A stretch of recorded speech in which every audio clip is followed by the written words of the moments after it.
사랑하는 새벽나라 친구 여러분 안녕하세요. 여러분과 함께 화요일 말씀 묵상할 김종호 목사입니다. 우리는 세상에서 수많은 관계를 맺고 살아갑니다. 가정과 학교, 친구까지 여러 사람을 만나며 함께하고 있죠. 이렇게 서로 연결되어 있다 보니 때로는 기쁨을 얻기도 하지만 한편으로는 지치거나 상처를 받을 때도 있는데요. 대화를 하다 보면 내가 듣기 좋은 말을 들을 때가 있고 나에게 필요한 말을 들을 때도 있습니다. 여러분은 이 중에 무엇을 더 좋아하시나요?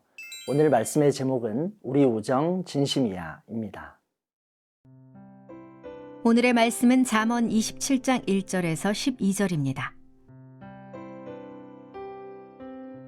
내일 일을 자랑하지 마라. 내가 하루 동안에 무슨 일이 일어날지 알 수 없기 때문이다. 남이 너를 칭찬하게 하고 스스로 하지 마라.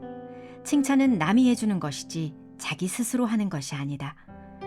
돌은 무겁고 모래는 짐이 되지만 어리석은 사람의 분노는 그 둘을 합친 것보다 더 무겁다. 화내는 것이 무섭고 진노가 폭풍 같다지만 질투 앞에 누가 당해낼 수 있겠는가? 숨은 사랑보다는 드러내고 꾸짖는 것이 낫다. 친구의 꾸지람은 진실하나 원수의 입맞춤은 속이는 것이다. 배부른 사람은 꿀도 싫어하지만 배고픈 사람에게는 쓴 것도 달다. 자기 집을 떠나 방황하는 사람은 둥지를 떠나 헤매는 새와 같다. 기름과 향수가 마음을 기쁘게 하듯 친구의 진심 어린 충고도 그러하다. 내 친구와 내 아버지의 친구를 버리지 말고 재앙이 닥쳤을 때 내 형제의 집으로 가지 마라. 가까운 이웃이 멀리 사는 형제보다 낫다.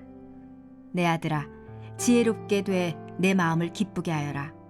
그러면 나를 욕하는 사람에게 내가 대답할 수 있을 것이다.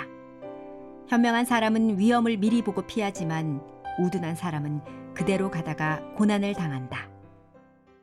오늘 본문에서는 우리가 지혜로운 삶을 살기 위해 조심해야 할 것을 말하고 있는데요. 본문 1절, 2절 말씀을 함께 읽겠습니다. 내일 일을 자랑하지 마라. 내가 하루 동안에 무슨 일이 일어날지 알 수 없기 때문이다. 남이 너를 칭찬하게 하고 스스로 하지 마라. 칭찬은 남이 해주는 것이지 자기 스스로 하는 것이 아니다.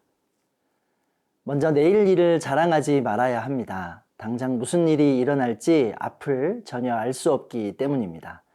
우리는 누구나 오늘이라는 시간을 살고 있습니다. 과거는 지난 일이고 미래의 일은 알 수가 없지요. 내가 자랑하는 내용이 어떻게 변할지, 언제 없어질지 알 수가 없습니다. 그러므로 우리는 자랑할 것이 없습니다. 물론 미래를 위해 계획을 세우는 것은 바람직한 일입니다. 그러나 그 안에 하나님을 향한 믿음이 없다면 헛된 것일 수 있는데요.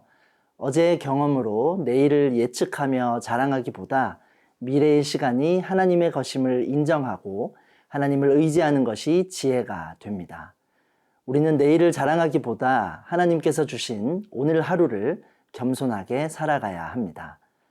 또한 지혜로운 사람은 자기 자랑을 하지 않습니다.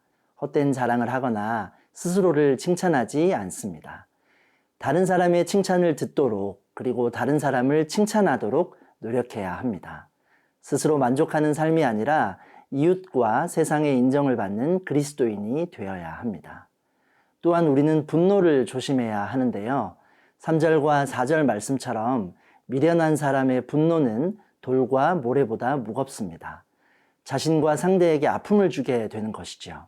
물론 화가 나는 일이 없을 수는 없겠지만 그 분노가 마음에 머무르거나 깊어지지 않도록 용서할 수 있어야 합니다. 여러분, 내일 일을 자랑하지 말라는 오늘의 말씀은 인생의 참 주인 되시는 하나님 앞에서 겸손하게 살아갈 것을 교훈하고 있는데요. 우리의 내일은 나의 것이 아니라 하나님께 속한 것입니다. 하나님의 뜻을 구하며 내일을 바라보는 우리가 되기를 원합니다. 사랑하는 새벽나라 친구들, 우리의 미래가 불확실할 수 있지만 불안해하지 않을 수 있는 이유는 무엇인가요? 우리의 내일이 하나님께 있음을 기억하고 성실하게 오늘을 살아가는 여러분이 되기를 소망합니다.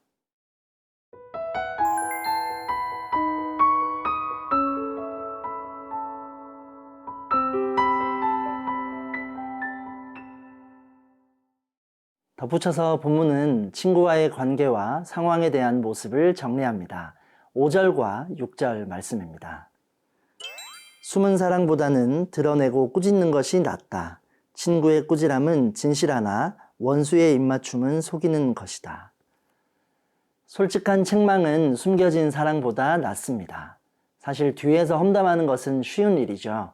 앞에서 옳은 이야기를 하는 것이 큰 용기가 필요합니다. 그 사람을 아끼지 않는다면 하기 어려운 일이기 때문입니다. 관계가 두려워 충고와 책망을 머뭇거릴 수 있는데요. 그러나 오히려 그것이 친구의 영혼을 해칠 수 있음을 기억해야 합니다. 오히려 듣기 좋은 말만 하는 관계를 주의해야 합니다. 좋은 말만 듣고 싶은 것이 우리의 마음인데요. 쓴소리도 유익하게 받아들이는 것이 지혜임을 기억해야 합니다. 어리석은 사람은 책망을 싫어하지만 지혜로운 사람은 친구의 충성된 말을 즐거워합니다. 여러분, 건강한 우정은 사랑하는 친구가 잘못된 길로 엇나가는 모습을 볼 때 진심 어린 충고를 하는 것입니다. 죄의 길에 있을 때 사랑으로 알려주는 것이죠. 달콤한 말만이 아니라 사랑과 진심으로 필요한 것을 말해주는 그 마음이 진정한 우정임을 보게 됩니다. 그리고 나 역시도 그러한 충고를 달게 들어야 합니다. 반갑지 않은 이야기를 들으면 당장에는 마음이 쓰리고 아플 수 있지요. 그러나 이것이 나를 위한 진실과 사랑의 말임을 기억하고 받아들일 수 있어야 합니다. 진심 어린 충고와 책망을 주고받는 친구와의 관계를 통해 우리는 위험한 상황을 피할 수도 있고 대처할 수 있습니다. 그리고 이러한 지혜로운 모습이 하나님의 기쁨이 되고 세상의 위험과 유혹에서 우리를 지킬 수 있는 힘이 됩니다. 사랑하는 새벽나라 친구들, 나에게는 본문에서 말하는 진정한 우정을 가진 친구가 있나요? 또 그런 친구가 되어주고 있나요? 우리의 관계 속에서 하나님의 선하심이 드러나는 귀한 친구 관계와 우정이 되기를 축복합니다. 사랑의 하나님, 나의 경험과 만족으로 내일을 자랑하지 않게 하시고 하나님을 의지하며 내일을 바라보게 하옵소서. 분노와 질투의 마음을 빼앗기지 않게 하시고 친구를 위해 진실한 이야기를 주고받을 수 있는 용기와 지혜를 주옵소서. 예수님의 이름으로 기도합니다. 아멘.